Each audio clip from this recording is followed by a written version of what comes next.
Por que você tem tanta certeza de que amanhã de manhã vai haver pão fresco na padaria da sua rua? Pense bem. Você nunca conheceu o agricultor que plantou o trigo. Nunca apertou a mão do caminhoneiro que trouxe a farinha.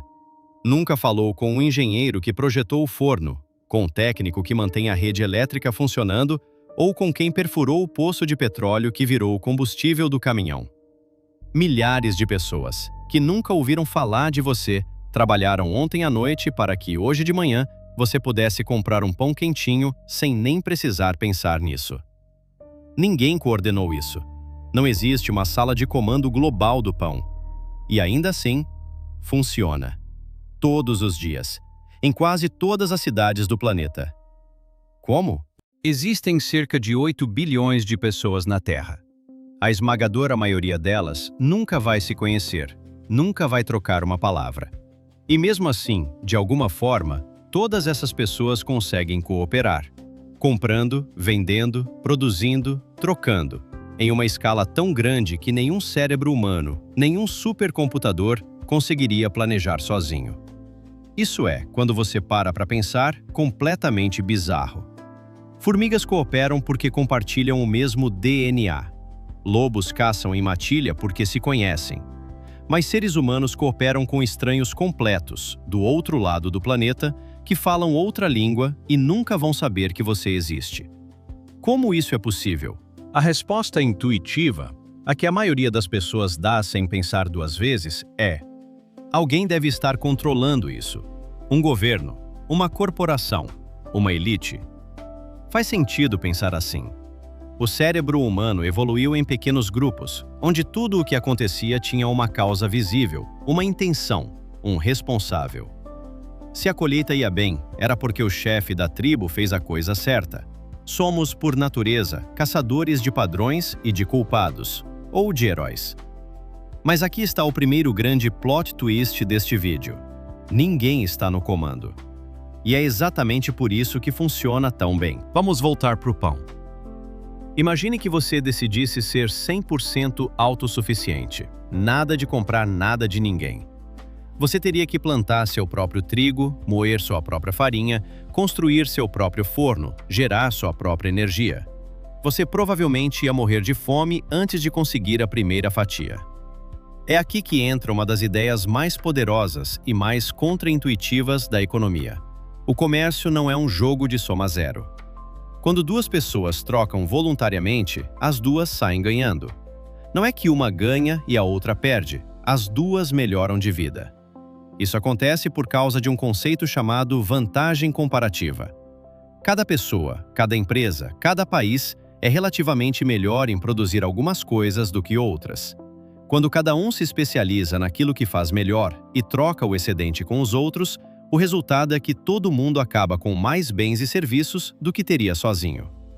Pense no motorista de aplicativo, no vendedor da feira livre, no restaurante de comida japonesa perto da sua casa.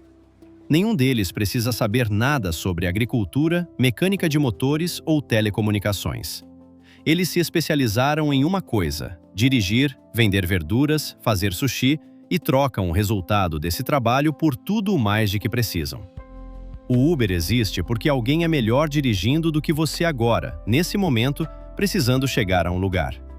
O iFood existe porque alguém é melhor cozinhando do que você, às 21 horas de uma terça-feira cansada. A Amazon existe porque alguém, em algum lugar do mundo, é melhor fabricando aquele produto específico do que seria economicamente viável você mesmo fabricar. Comércio não é sobre um lado vencer o outro. É sobre multiplicar o que existe para repartir. Aqui é onde a economia tradicional aperta as mãos com a psicologia. Daniel Kahneman e Richard Thaler passaram a carreira mostrando que humanos não são as máquinas de cálculo perfeitamente racionais que os livros de economia clássica descreviam. Somos movidos por atalhos mentais, emoções e incentivos. E é justamente o desenho inteligente de incentivos que faz estranhos confiarem uns nos outros. Primeiro, a reputação. Cada nota de 5 estrelas no aplicativo, cada avaliação no Mercado Livre é uma forma de reconstruir, em escala digital, a A confiança que só existia antigamente dentro de pequenas comunidades onde todos se conheciam. Segundo, a reciprocidade. Robert Cialdini mostrou que humanos sentem uma necessidade quase física de retribuir favores. Um mercado bem desenhado transforma cada troca em um ciclo de reciprocidade. Eu entrego valor, eu recebo valor, e essa expectativa mútua sustenta o sistema. Terceiro, os custos do descumprimento. Se o motorista do aplicativo cancelar corridas demais, ele perde acesso à plataforma. Se o vendedor online enviar produtos ruins, seu perfil desaba. Não é moral, é matemática. Cooperar compensa mais do que trapacear, na maioria das vezes. Em outras palavras, você não confia no motoboy porque ele é seu amigo. Você confia porque o sistema tornou mais vantajoso para ele ser confiável do que não ser. Em 1776, o mesmo ano da independência dos Estados Unidos, um economista escocês chamado Adam Smith publicou um livro chamado A Riqueza das Nações. E nele, ele fez uma das observações mais influentes da história do pensamento humano. Ele disse, e aqui vale a pena parafrasear com cuidado, não é pela bondade do padeiro que você tem pão pela manhã. É porque o padeiro está pensando no próprio interesse dele, no próprio lucro. Ele quer vender pão para sustentar a família dele. E ao perseguir esse interesse pessoal, ele acaba, sem nem querer, servindo você. Smith chamou esse fenômeno de mão invisível.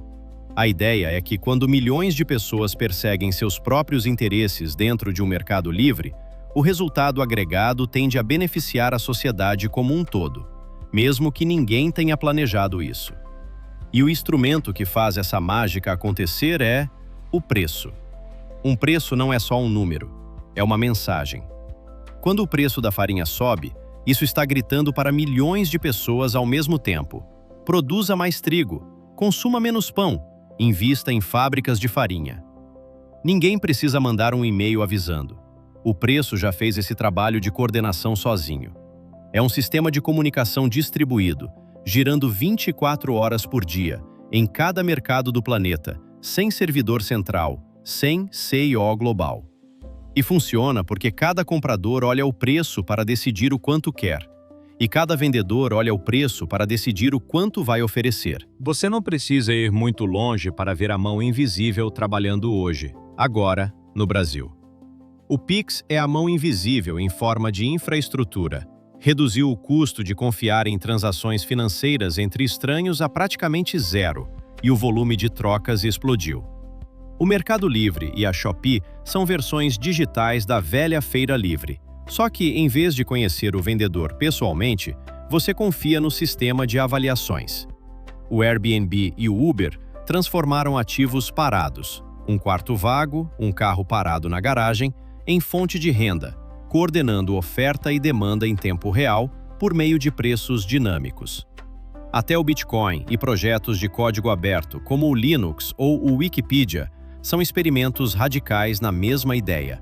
Será que estranhos, sem nenhuma autoridade central, conseguem cooperar de forma confiável? A resposta, repetidas vezes, tem sido sim. Só que a mão invisível não é mágica de verdade. Ela tem limites. E é importante entender quais são, porque é aí que mora o próximo princípio. Primeiro, as externalidades. Quando a ação de alguém afeta terceiros que não fizeram parte da negociação. O exemplo clássico é a poluição.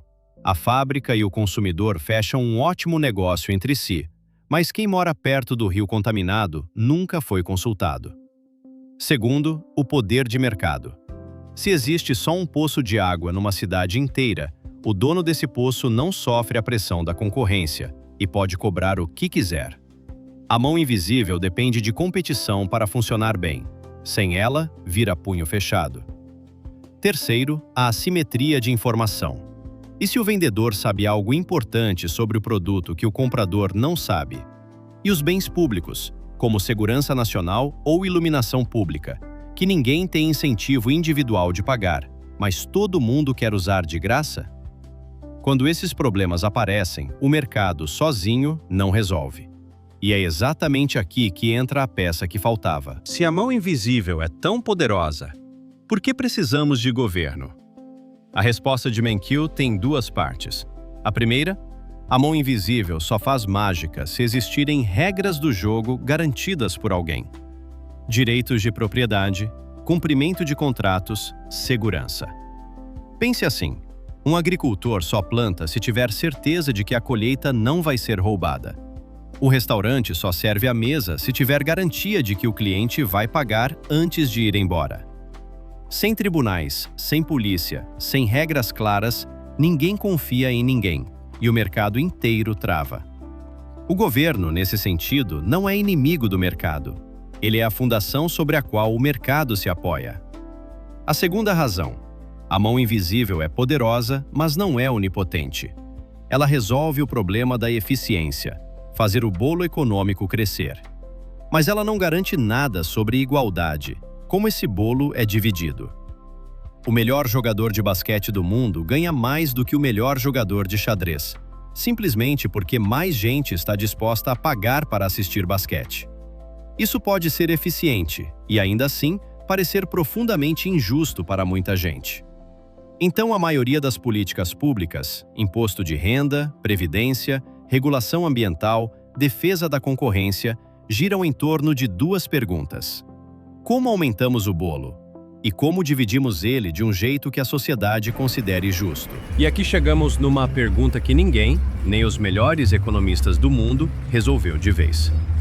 Qual é o equilíbrio certo entre mercado e Estado?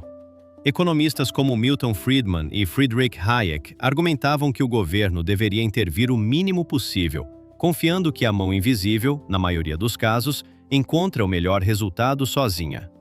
Já outros, inspirados em ideias como as de Ronald Coase e Douglas North, apontam que instituições fortes, regras, contratos, cortes de justiça eficientes são exatamente o que permite que o mercado funcione bem e que sem instituições robustas o crescimento simplesmente não acontece. Elinor Ostrom, por sua vez, ganhou um Nobel mostrando que existe um terceiro caminho pouco falado. Comunidades conseguem, muitas vezes, se autorregular e gerir recursos compartilhados sem depender nem só do mercado, nem só do governo. Não existe uma resposta definitiva e universal, e qualquer pessoa que te disser o contrário provavelmente está tentando te vender alguma coisa.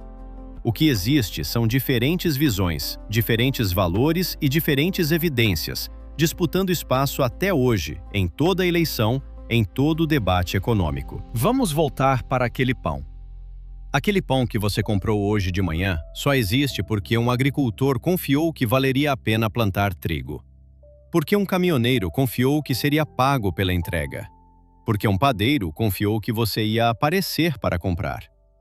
E porque por trás de tudo isso existe um sistema de preços, de reputação, de regras e de instituições silenciosamente coordenando milhões de decisões independentes, sem que ninguém, em nenhum momento, tenha dado uma única ordem. Talvez a verdadeira riqueza de uma sociedade não esteja só no dinheiro que ela produz. Esteja na extraordinária e quase invisível capacidade que completos desconhecidos têm de cooperar.